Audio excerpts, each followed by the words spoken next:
여러분 안녕하십니까, 강신엽 변호사입니다. 지금 미군이 철수한다는 얘기가 나오는데요. 일단 4,500명을 괌으로 뺀다는 얘기가 있는데 그거는 사실일 것 같습니다. 근데 이제 트럼프가 둘 중에 하나일 거예요.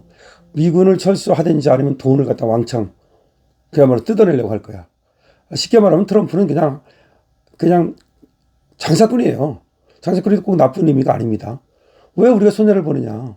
우리가 지금 한국에 우리 군대를 가서 주둔시키는데 그럼 주둔 비용이라든가, 아니 한국이 돈을 내야 될 거 아니냐. 니네 나라 위해서 지키는 것이지 이제 미국 위해서 지키는 것이 아니다. 그런 개념으로 바뀐 거야. 과거에는요, 우리나라의 미군을 주둔시키는 것이 우리나라를 위한 것이라기보다는 미군의 세계 전략, 경찰 국가로서의 그런 것 때문에 주둔을 시켰다. 그런데 지금은 우리 경찰 안 해. 이제 세계 경찰 안 해. 이제 미국이 팔을 빼는 거야. 이제 우리 본토만 지킬래? 그 다음에 본토만 지키면 된다 이거야. 왜 그러냐면 지금 이런 생각을 하는 거예요. 지금 우리나라도 지키고 뭐 일본도 지키고 지금 미군이 이탈리아도 가 있고 독일에도 가 있고 영국에도 가 있고 막 그렇거든요. 그 세계를 지켜왔잖아요. 그런데 지금 이걸 여러 군데 나눠서 미군을 운영하기보다는 이제 몇 군데로 통합하고 있어요. 예를 들어서 미국의 괌 기지 같은 데로 이제 우리 이 8군을 빼가지고 완전히 철수를 할 수도 있어요. 그 이유가 뭐냐면 지금의 전쟁은 과거 같은 재래식 전쟁이 아니에요. 뭐 탱크 몰고 가고 무슨 뭐 그런 전쟁이 아니기 때문에 지금은 드론 전쟁이고 어차피 미사일 전쟁이고, 그래서 육군이 거기에 꼭 주둔을 해야 되느냐? 꼭 그렇지도 않다는 거지. 일단 미사일전 하다가 그다음에 공중전 하다가 필요하면 항공모함으로 육군을 갖다가 거기에 상륙시키면 된다는 거지. 인천 상륙작전 하듯이. 그렇기 때문에 꼭 그곳에 주둔해야 되느냐. 군사적 의미로는 그곳에 꼭 주둔할 필요가 없다는 거예요. 그것이 정치적인 의미라든가 경제적인 의미라든가 어떤 다른 의미가 있다면 모를까. 그렇지 않다면 거기 주둔할 필요가 없다는 것이 현대전의 양상이 바뀐 겁니다. 자, 이런 속에서 지금 우리나라가 미국하고 찰떡궁합을 유지한다면 좀 주둔을 더 오래 할 수도 있겠죠. 그런데 지금 좌파 정권이 들어서 가지고 친중국 지금 경향을 보이고 친북 지금 경향을 보이고, 그리고 그런 인사들로 지금 강요를 채우고, 그리고 대통령이라는 자 역시 친북 친중 세시하면 어떠냐. 그렇다면 미국 입장에서는 얘들하고 괜히 골치 아프게 무슨 거래하면서 우리 군대를 한국에 주둔할 이유가 전혀 없는 거예요. 자, 그래서 미군 철수가 임박했다는 것인데 트럼프가 지금 그전에는 대한민국 대통령이 취임하면 제1차적으로 바로 전화를 했는데 이 전화를 이틀이 되도록 안 하고 있습니다. 이 얘기는 엄청나게 심각한 겁니다. 한국을 패싱하겠다는 것이고 이재명을 대통령으로 인정하지 않겠다는 겁니다. 지금 그렇기 때문에 이거는 보통 심각한 문제가 아닌데, 그렇다면 미군이 우리나라에서 어떻게 와 있고 미군이 어떤 역할을 하고 있는지를 좀 알 필요가 있습니다. 그리고 미군이 빠진다는 것이 도대체 어떤 의미를 갖는지도 좀 알 필요가 있는데요. 주한미군의 육군 전력은 제8군, 그러니까 미국의 제1, 2, 3, 4 올라갈 때 그 8군입니다. 평택 캠프, 이 험프리스 본부를 두고 있는데요. 이 부대는 전쟁이 나면 말이죠, 한미연합지상군 사령부의 지휘하에 한미연합사령부의 지휘하에 작전을 수행하게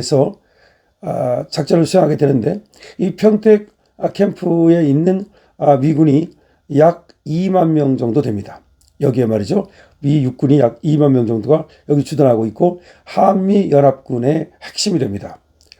주요 전투부대 및 장비를 보면은 제2보병사단, 한미연합사단, 미국과 한국 병력이 통합된 유일한 연합사단으로 고위험 지역에서의 신속 대응 능력을 보유하고 있습니다. 그러니까 카투사라는 거 여러분 뭐 아시죠? 그래서 한미연합사단, 이 제2보병사단이 또 이제 한미연합사단이고 이것이 미국과 한국 병력이 통합된 유일한 연합사단입니다. 그 다음에 기갑 및 포병 전력이 있고요.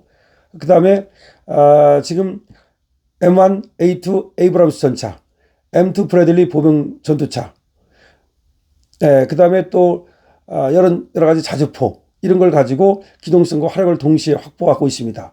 그 다음에 다연장 로켓 시스템, 장거리 정밀 타격 능력을 보유하고 있는 이 다연장 로켓 시스템을 갖고 있는데 이것이 북한의 장서정포라든지 미사일 기지에 대한 대응 수단으로 활용됩니다. 그다음에 방공전력, 그래서 패트리엇 미사일 등을 운영하고 있고요. 전술적 특징을 보면 주한미군 육군은 한반도의 지형과 북한의 비대칭 전력에 대응하기 위해서 기동성과 화력을 중시한 편제를 유지하고 있습니다. 또한 한국군과의 연합훈련을 통해서 상호 운용성을 강화하고 있죠. 그래서 한미 연합훈련을 계속하는 이유가 거기에 있습니다. 주한미군 해군 전력은 전략적 억지와 해상 통제를 맡는데 주한미군 해군은 부산에 본부를 두고 있습니다. 그래서 주한미 해군 사령부를 중심으로 운영이 되는데 여기 약 300명의 병력이 여기에 주둔하고 있습니다. 그러니까 주한미군 해군 전력은 부산에 본부를 두고 있는 거예요. 그래서 이지수 구축함 이런 것들이 있고 또 알레이 버크급이라고 하는데 이런 어떤 이지수 구축함은 또 레이더라든지 미사일이라든지 탄도미사일을 방어하는 능력이라든지 하여튼 이런 것들을 모두 갖고요. 그 다음에 잠수함 전력, 그 다음에 항공 전력 이런 것들을 갖추고 있습니다. 그 다음에 이제 필요하면 이제 항공모함이 뜨는 거죠. 그 다음에 항공모함은 물론 우리나라에 주둔하는 그런 지금 전력은 아닙니다. 주한미군 공군 전력, 제7공군의 공중 우세 그리고 정밀 타격 능력. 그리고 다시 말해서 주한미군의 공군 전력은 굉장히 제7공군을 중심으로 해서 운영이 되는데 약 8,000명 정도 되고 굉장히 우수한 능력을 갖고 있습니다. 자, 그러면 공군은 약 8,000명 그리고 제7공군입니다. 그 다음에 해군은 약 300명 그 다음에 육군은 약 2만 명 이 정도가 지금 와 있고 그래서 지금은 약 3만 명이 좀 안 되는 것으로 지금 주둔하고 있는 지금 미군 전력은 말이죠. 그렇게 돼 있고 주요 전력은 공군 같은 경우 전투기 F-16, 또 펠컨, 또 A-10 이런 것들을 갖고 있고 그 다음에 또 정찰 및 감시 그래서 글로벌 호크 이런 걸 갖고 있고 특수작전 항공기 뭐 이런 것들을 갖고 있습니다. 그래서 결과적으로는 이 미군이라고 하는 것이 미 육군과 미 해군과 미 공군이 나와 있는 겁니다. 그래서 결국 이 전쟁이 났을 때 공군 전력, 해군 전력, 그리고 육군 전력이 같이 움직이게 되고, 물론 이제 항공모함이 이제 뜨게 되죠. 그거는 뭐 그 다음 일이고. 그래서, 이와 같이 말이죠.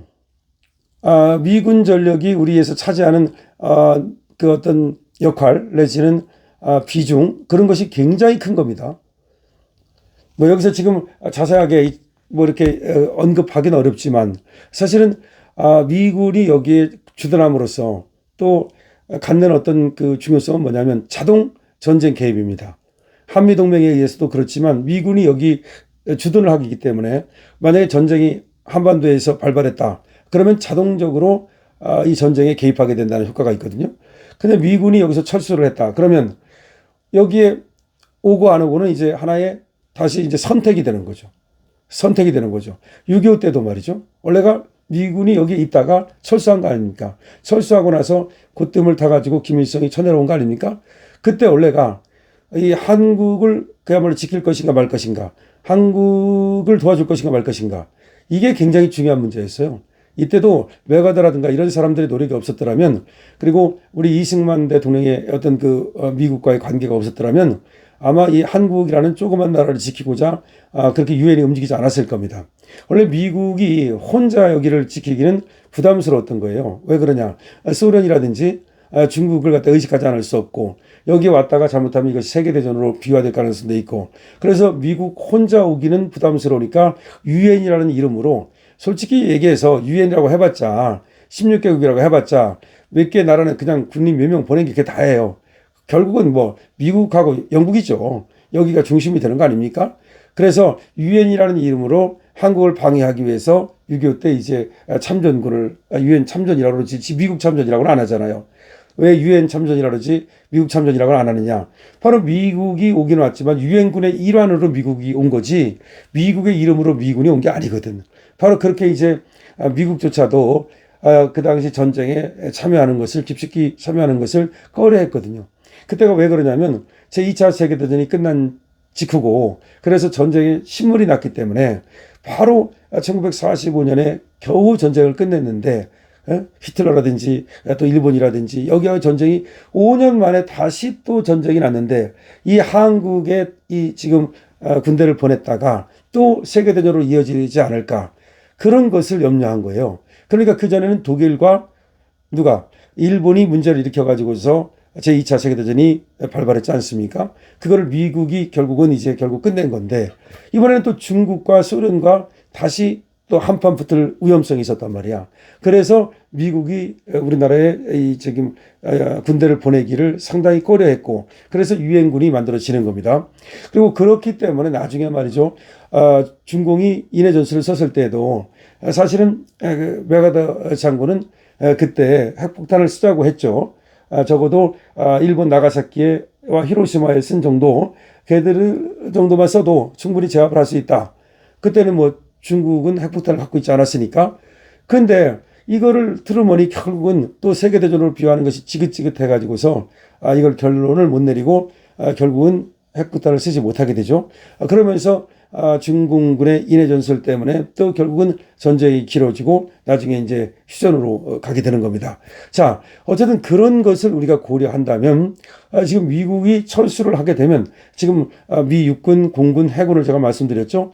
그리고 뭐 군대만 있는 게 아니라 그런 어떤 지금 항공기라든가 내지는 이지스함 등 구축함이라든가 내지는 미 육군이 가지고 있는 여러 가지 무기라든가, 그러니까 군대 몇 명만 생각하면 안 돼요. 그들이 가진 첨단 무기, 그 다음에 그 중에서도 전략 자산, 이런 것들을 생각한다면 이 3만 명이 한국군의 30만 명에 해당한다고 볼 수 있는 겁니다. 그래서 이 미국이 빠져나갔을 때 그때 대한민국은 어떻게 될 것인가? 뭐 여자들도 군대 가야 되고 뭐 군대 복무 기간이 길어지고 그건 말할 것도 없고, 그런 얘기는 뭐 더 이상 뭐 안 해도 당연한 것이고, 문제는 기업이 이제 영향을 받는 거죠. 과연 이렇게 위험한 나라에 외국인들이 투자를 할 것인가? 과연 삼성전자 주식에 투자를 할 것인가? 안 한다고 보거든요. 그러면 썰물처럼 돈이 빠져나갈 것이다. 그럼 미국 돈이 특히 빠져나가고 영국 돈이 빠져나가면 돈이 어디 있습니까? 자, 그랬을 때 중국 자본이 들어올 수는 있겠지만, 중국 자본이 들어오면 중국 자본은 우리나라를 갖다가 노예 국가로 예식화시키게 될 겁니다. 즉 우리는 이제 노예 국가로 전락하게 되고, 그야말로 이제 자유민주주의 국가, 미국과 같은 영국 같은 국가가 아니라 결국 중국과 같은 국가, 소련과 같은 국가, 북한과 같은 국가로 전락하게 됩니다. 그래서 지금 우리나라가 위기라고 하는 것입니다. 여러분, 지금 트럼프가 이재명을 완전히 왕따시키기 시작했는데 이것의 지금 결말이 어떻게 흘러갈지 정말로 주목됩니다. 강시엽 TV입니다.